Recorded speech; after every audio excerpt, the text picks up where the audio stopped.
This topic really intrigued me because I've always, all my life, had problems with language, not in the spoken language, but more so with the spellings, with the grammar, and I've often wondered why am I having these language problems? At the same time, I was able to pick up various languages but master none.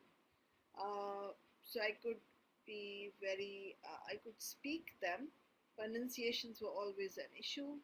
Spellings I really could never see, and even today I have major issues with the spelling, grammars, and the references written down. And my curiosity about myself took me into the understanding of why I'm having language issues and what are the traumas that are hidden behind it.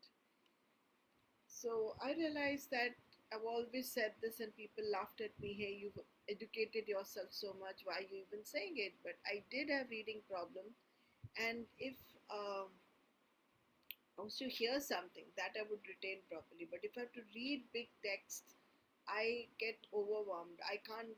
After some time, I just want to give it up until unless it's something that is really going to interest me.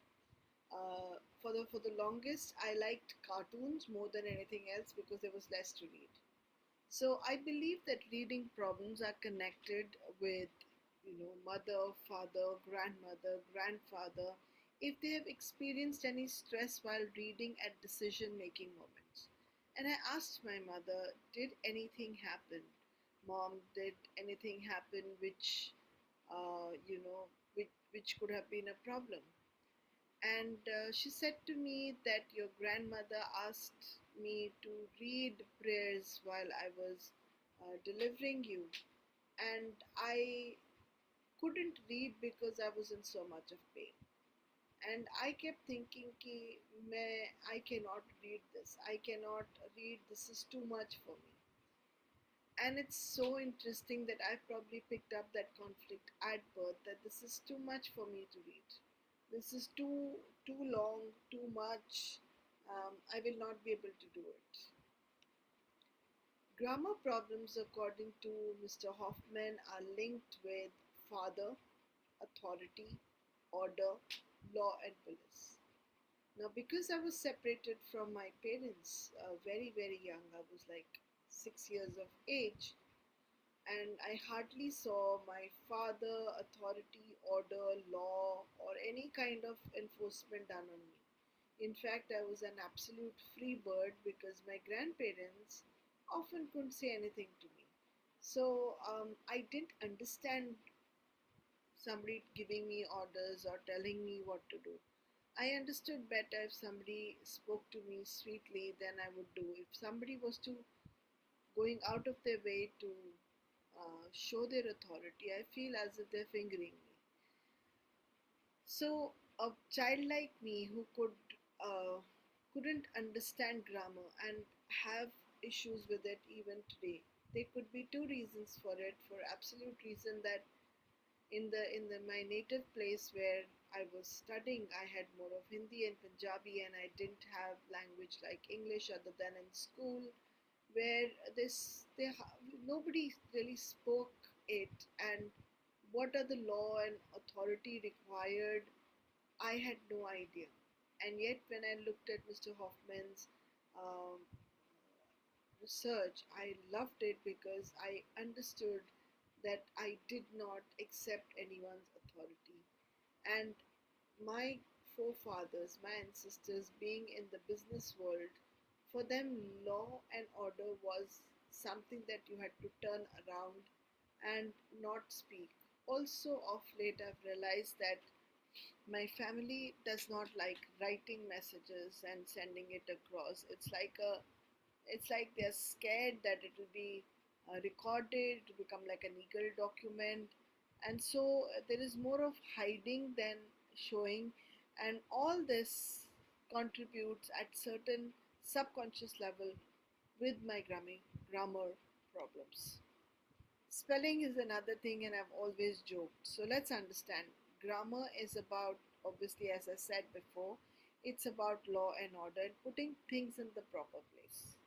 Now, Like I mentioned, my mother's side of the family is business, and if I put things in the proper places, I might be found out.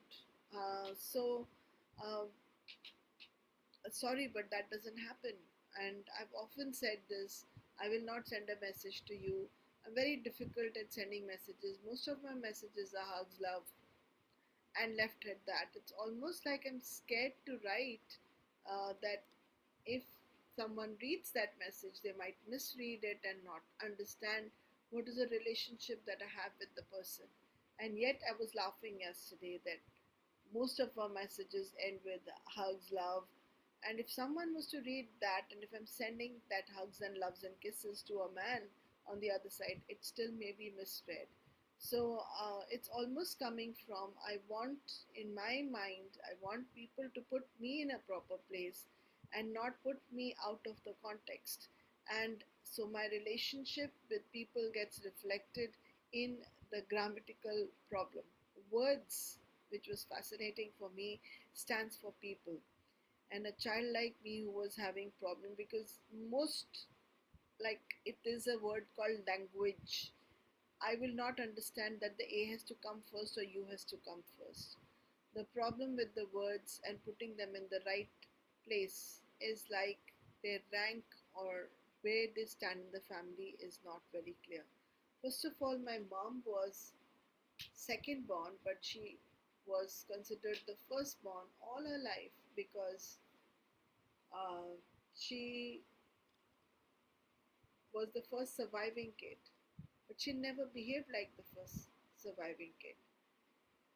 Then, when I was left with my grandparents at a tender age of 6, I couldn't understand why my mom has disappeared, where she has gone, where do I put her? Should I put her before my grandmother? Should I put her after my grandmother, who was my pseudo mom or sugar mom?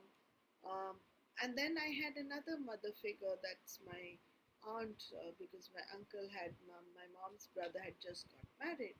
So I had three moms practically, and I wouldn't know what was the right place and how do I acknowledge and what is my place in the family.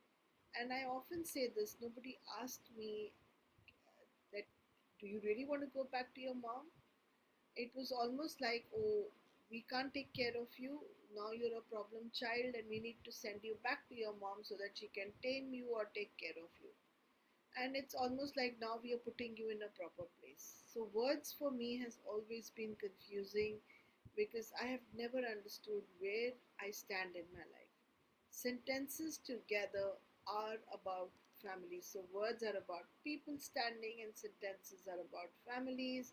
And it's obvious that family relations were not clear for me. So when I write, I probably repeat the same thing again and again because probably back in time I was repeating stuff with my mom, and with my grandmom, and then with my aunts. And it must have been extremely confusing for a child to please everyone and not know where they are supposed to be. And that unclarity in my life has really, um, how do you say, has got projected down into my spellings. So I really want to thank this research, and that I could make some meaning out of my life because of what I have just looked at. So, also wanted to mention over here that certain words which are not spoken in the vocabulary, and I did speak about traumas in the generation that was this video. In this video, we are also looking at there are certain words that were never spoken in the place that my mother lived. Like she always pronounces the V as B, that's B. So the phonetically she could never speak. I realized that phonetically I too carry a lot of phonetic issues within my language. So, yes, not only do you look at your conditioning, probably also looking at the conflicts that will help you to understand why you have probably certain language issues. Thank you so much.